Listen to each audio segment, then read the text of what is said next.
Hello everybody, it's me, Like with NC. Go ahead and hit that thumbs up, like, comment if you like, if you want to chit chat. If you're not already subscribed, please consider joining the Love Crew. To those of you who are new, welcome. To my old Love Crew, welcome back, welcome back.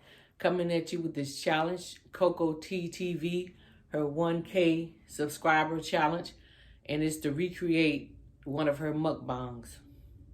And I chose the one with Church's Chicken, her and her son, because I had been wanting some, but, hadn't gotten, there to get it yet. So this is why I chose it. Hey! I feel you, girl. Congratulations on your 1K subscribers, because, honey, these YouTube streets ain't easy. But you started and you just soared, honey. But God. So I have with me the mashed potatoes. Then it got that was kind of hard. 2 pieces of chicken. Can you see it? Okra, 2 jalapeno peppers, and a biscuit. And guess what? I asked for extra biscuit, but she forgot. But good thing she did. You don't need that.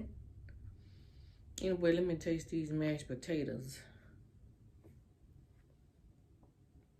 Look how they look good. They ain't looking too good, y'all.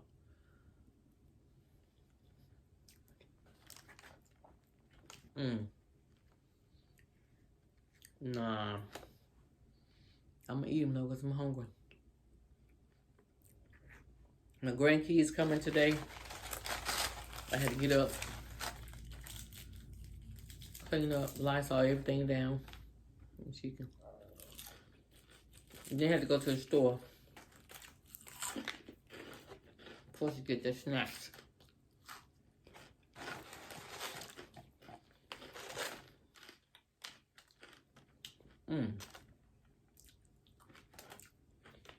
I have ginger ale to drink. I didn't get that.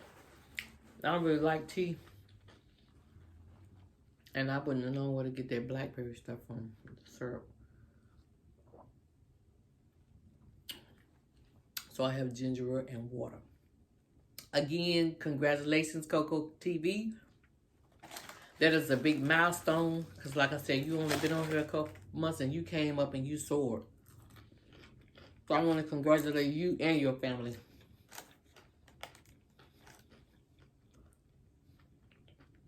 Because that's major. I was supposed to work today from 1 to 5. It's my day off. But I was going to work. Because I'm a lead, so the second shift lead had to leave early. And I wasn't feeling for her. From 1 to 5.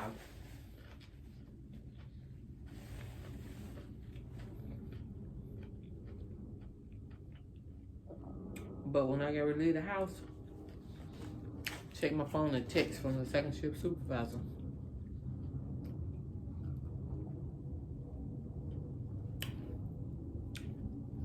They no longer needed me from 1 to 5 because she wasn't leaving early. She changed her mind. But she was like, but I hope you still come in because it's overtime to do the staff. They have the staff with the work. I was gonna do it, but I'm tired. I've been working long hours, and my grandkids coming today. I just want to enjoy my grandkids. Definitely not allow it in tomorrow because it's definitely hard to work with them.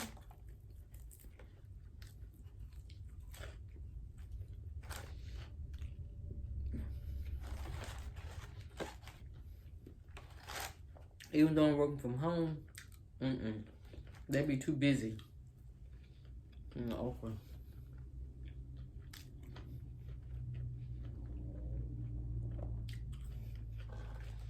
They be arguing over toys, just. But I love it.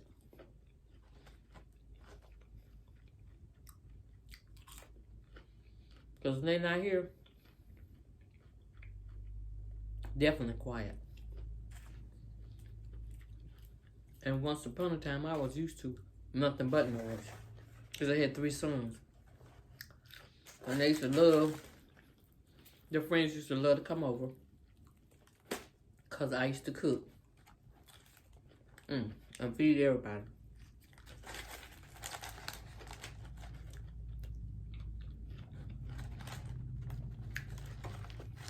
And at first, my sons used to say, Mommy, you ain't got to give them. No, you're supposed to offer people stuff. They want it all for themselves.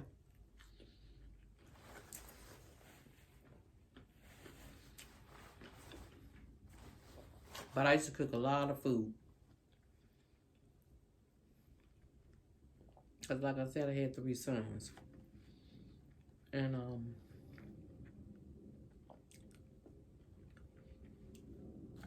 they ate a lot. And I always cook extra if their friends come over.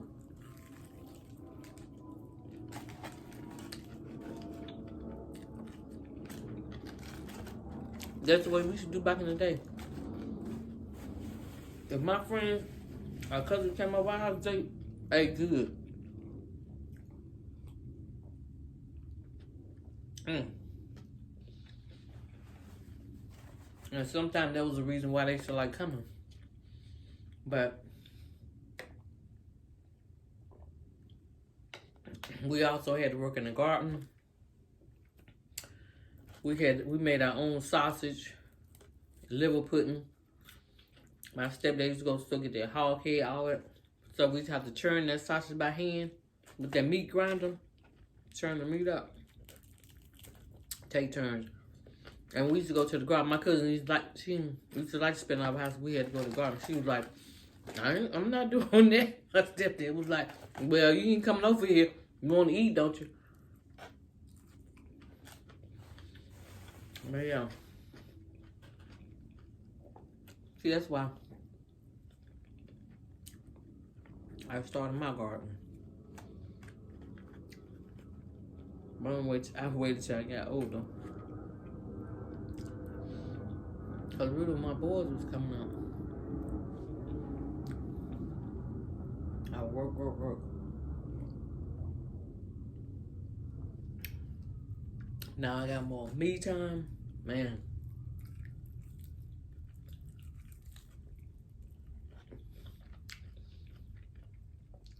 But I'm always busy too, seem like, because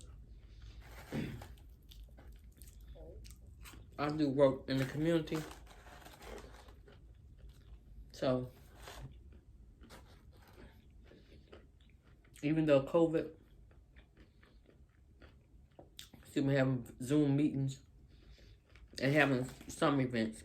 But of course, we follow the guidelines for COVID. But yeah.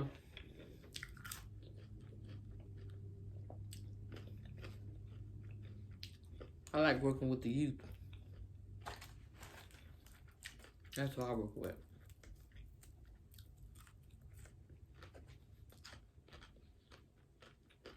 And I was going around to the schools. But we did a couple times on Zoom where I talked to the students about gun violence. Because it's so bad here. They bring guns to school and stuff. And I tell them my story about my son getting shot by a bullet. A stray bullet. So y'all just can't be shooting.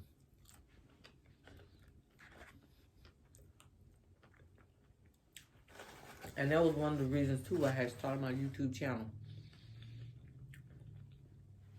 To tell my son's story and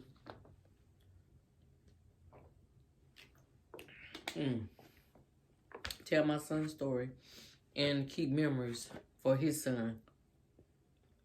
Because my grandson was born a month after I buried my son. Buried my son September 28th. Little Justin was born October 28th. So he never got to meet his dad. But he loves his dad. He knows about him. Talks about him. He knows him by pictures. And he's getting older, so he often talks about him. And you know, make me feel sad sometimes. He's like, I wish I could see my dad. Can my dad see me? Oh. That right there. That's why I be, you know, trying to fight for violence. Stopping the violence.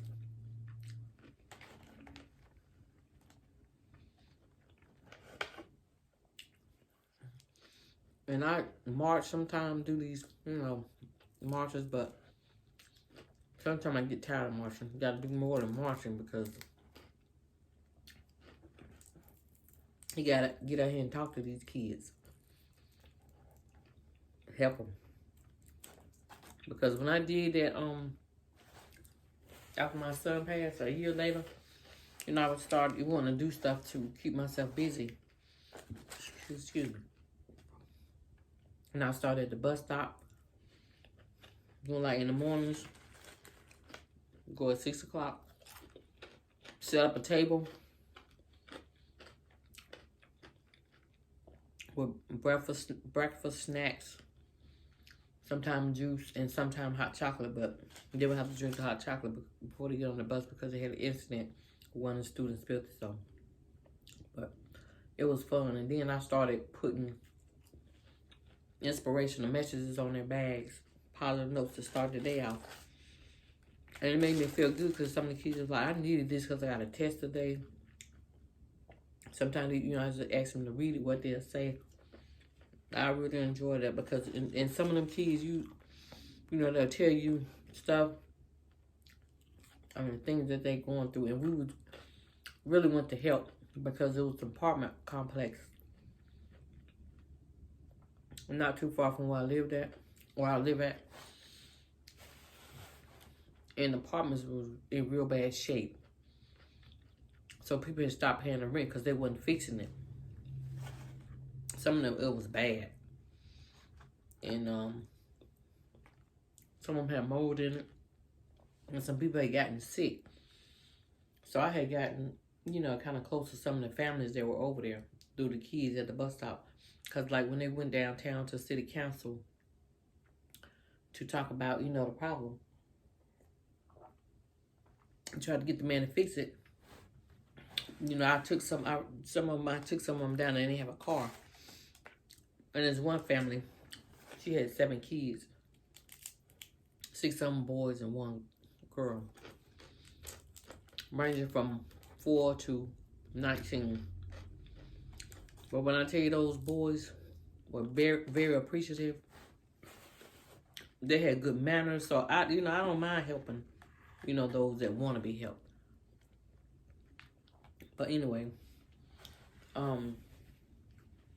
they ended up closing apartments down, and they was going to evicting people illegally, just going to put them out in the middle of the night. That was so wrong. So we got, you know, them for hotel vouchers, and you know, someone went and stayed in hotels, but I don't only, see one. I seen one of the young men. He's come first. He didn't want to take none. Sometimes was like, just take a juice. But I had seen him, and he said him and his dad had gotten a house over there, not too far, because he was working at the food line. That's why I seen him at. He got a job at food line. So it's good to see that, you know, that everybody's doing good. So some of them, they sued. Some of them, the ones that did, they got money. They got some money from that. But now we're still fighting the same fight, but with a different community. Just tenants rights, letting them know their rights, you know, that they have, like, can't just go in and put anybody illegally and giving them information, you know, we had a workshop, home buying workshop for those of who were interested in buying a house and started renting again. We had different stuff, you know, for them, job opportunities. So just trying to help. That's what I like doing, helping people. And that's why, you know, I want to do this challenge, because I like supporting people. That's my thing. That's what I do. That's what we're supposed to do, spread love. That's what I was taught to do. My grandmother, this always sticks with me. She told me, she said, you can have the biggest mansion in the world, but if you don't have no love in it, you have nothing. And that is so true. That's why I always tell my sons from beginning, and still do. It's a household word, I love you. We always told each other that. And so I'm glad I got to tell my son that before he passed. Because like I told you in my story, he called me like 45 minutes before the incident happened. I was still working, and he called me, and everybody was laughing because I was fussing. I was like, you need to get from down there. He was like, Mom, it's fine. He was like, the protest is over, because we had seen on the news where they was rioting the day before. They was burning down, they was setting trucks on fire and everything. It was bad, you know, it was horrible. So I didn't want him going down in the next day, even though it was downtown, because I thought it would get, you know, chaotic again, in which in the end it did. But he attended a protest. It was over. The protest was over. He was going back to his car, was parked there in the parking lot of one of the hotels downtown Albany, and they had it barricaded, so he couldn't leave. You know, he couldn't get to his car. The police had it barricaded because they had started acting crazy, and he had to be to work because he worked at night. He was a truck driver, and he delivered parts to Napa at night. But unfortunately, he got hit by a stray bullet before he could even get to his car. That's why I fight for gun violence. We got to help our teens. We got to help our children. We do. I start my grandkids early, just like I did my sons. I ain't gonna say my sons wasn't perfect, but every time they still left, Mama had to steer them back right, because you know where you came from. When you leave my house, you not only represent you, representing me, what I raised. So you gotta watch what you do. You gotta watch how you treat people. All that. That's why I just like to spread love, love, love. So again, Coco TV, to you and your family, congratulations. I wish you peace, blessings, and all the prosperity that you deserve. Again, it's out. I'm out. Y'all, we gotta spread what? Love, love, love.